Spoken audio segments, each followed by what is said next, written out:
오늘은 창세기 37장 1절에서 17절까지 말씀입니다. 창세기 37장 1절에서 17절까지 말씀을 통해 하나님께서 우리에게 주시는 말씀을 듣고자 합니다. 예수님을 잘 믿는 믿음의 가정들이 있습니다. 남편이 젊은 시절 예수님을 깊이 체험하고 가정이 어려울 때마다 기도해야 함을 강조하고 신앙으로 가정을 세워갑니다. 옆에서 볼 때 너무나 부럽고 우리도 저런 가정이면 얼마나 좋을까 생각을 하기도 합니다. 하지만 조금만 깊이 들어가 보면 모든 사람이 문제가 있듯이 모든 가정도 우리가 생각할 때 우리도 저런 가정이면 좋겠다라고 하는 그런 가정도 나름의 어려움들을 가지고 있습니다. 부족함이 있고 힘든 상황을 안고 있을 수 있는 것입니다.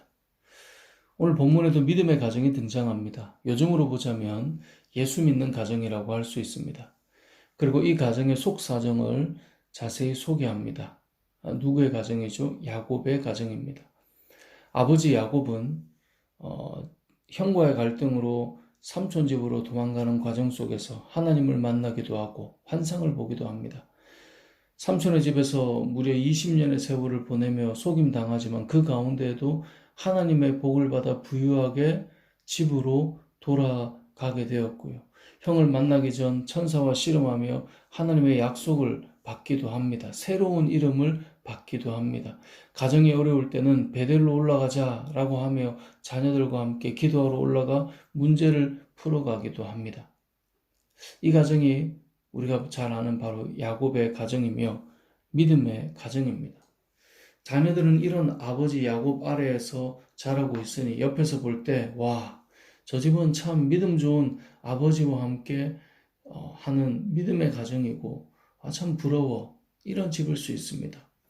이방 나라가 볼 때 아브라함과 이삭과 야곱의 가정을 보고 하나님께서 복을 주시는 가정이라고 고백하지 않았습니까?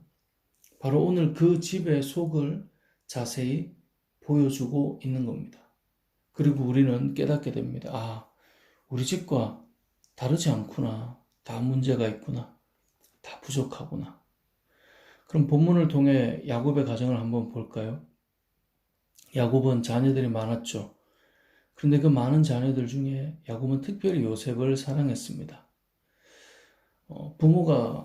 자녀가 아무리 많아도 자녀를 다 동일하게 사랑하게 된다라고 저는 생각합니다.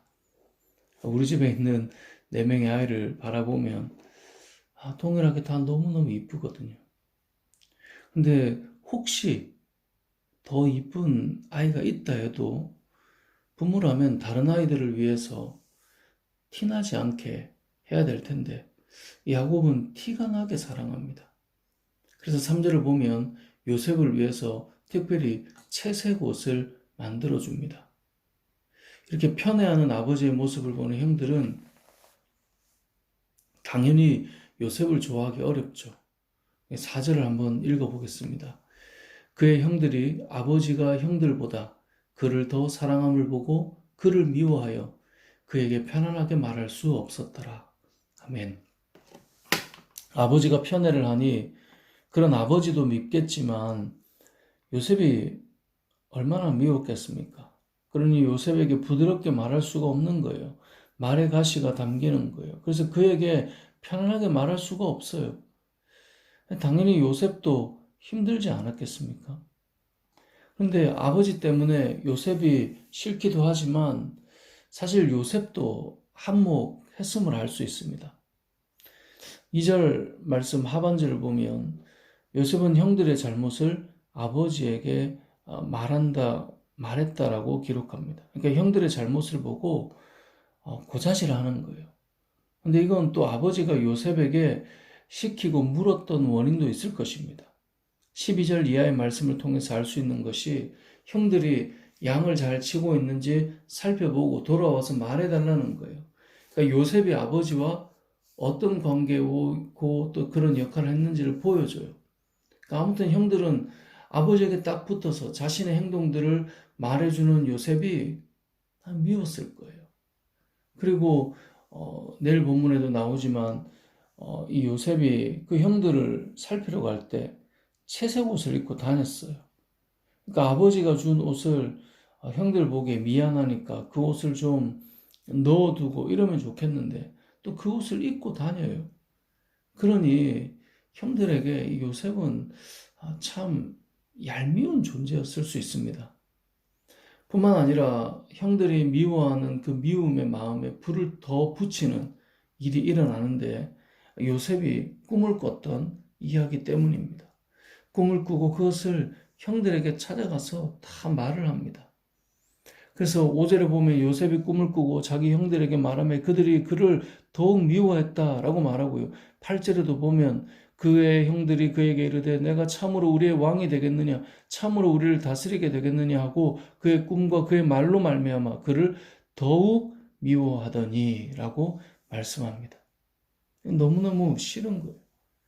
11절에 보면 그의 형들은 이 꿈 때문에 시기했다라고 되어 있어요. 심지어 야곱도 이 꿈 이야기를 들은 다음에 요셉을 꾸짖었다라고 10절에 말씀합니다. 그가 그의 꿈을 아버지와 형들에게 말하며 아버지가 그를 꾸짖고. 그러니까 너무나 이 요셉은 형들과의 이 형제간을 우애하지 못하는 갈등들이 있는 것입니다. 아버지의 편애가 있는 가정, 또 그로 인해서 형제간에 일어나는 갈등이 있는 가정. 내일 본문에 보면 이 갈등이 증폭해서 결국 동생을 죽이려고 구덩이에 던지는 사건까지 일어나는 가정. 물론 이 오늘 본문 안에는 야곱이 꿈을 꾼 그 요셉을 꾸짖었지만 또 아들의 말을 마음에 간직해 주었다라고 하는 내용도 나오고요.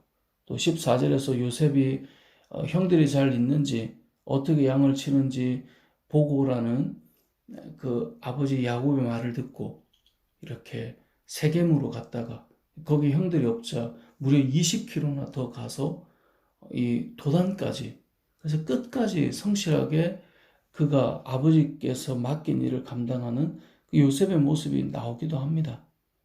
하지만 오늘 본문에서 우리가 기억할 것은 아브라함과 이삭과 야곱의 하나님이라 불릴 정도로 믿음의 선조들이며 믿음의 가정이었던 야곱의 집안의 속사정은 평안하기만 한 건 아니라는 겁니다. 그 안에는 편애와 상처, 가시돋친 말, 형제간의 불화, 아버지에 대한 서운함, 심지어 동생을 죽여버리고자 하는 또 아버지를 속이는 그 모습이 이 안에 담겨 있고 그 복잡한 감정이 담겨 있는 믿음의 가정이었다는 것을 알려주는 겁니다. 이 땅을 살아가는 수많은 믿음의 사람들, 또 믿음의 가정들도 저는 다르지 않다고 생각합니다. 저와 여러분이 살아가는 가정도 동일하다는 것입니다. 아버지도 어머니도 가족들도 다 개인적인 믿음의 체험들과 기도의 기쁨을 누린 사람들일 수 있습니다. 하지만 가정들마다 복잡한 사연들이 다 있어요. 가족 구성원들에게 좋은 면도 있지만 부족함도 있어요. 아버지로서 참 좋은 면도 있지만 완벽하지 않아요. 어머니로 참 괜찮은 면이 있지만 역시나 불완전해요. 형제끼리 화목하면 좋겠지만 꼭 그런 것도 아니에요. 자녀들에게 일어나는 사건이나 문제들이 날마다 끊이지 않아요. 하지만 기억해야 합니다. 하나님께서는 이런 가정을 통해 일해 가시며 역사해 가고 있다는 것입니다. 하나님은 지금도 역사하시고 그 가정을 이끌어 가시며 하나님의 능력으로 일해 가시는 것입니다. 사랑하는 성도 여러분, 여러분의 가정을 통해 하나님은 일하십니다.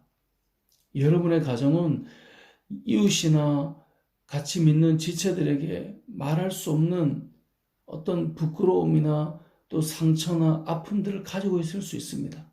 하지만 그 불완전한 여러분의 가정이지만 완전하신 하나님께서 여러분의 가정을 통해 세상 속에서 하나님의 영광을 나타나게 하실 것입니다. 아브라함을 부르셔서 그 가족과 후손들을 통해 온 땅에 주의 복을 흐르게 하신 것처럼 저와 여러분의 가정을 통해 동일한 역사를 이루어 가실 것입니다.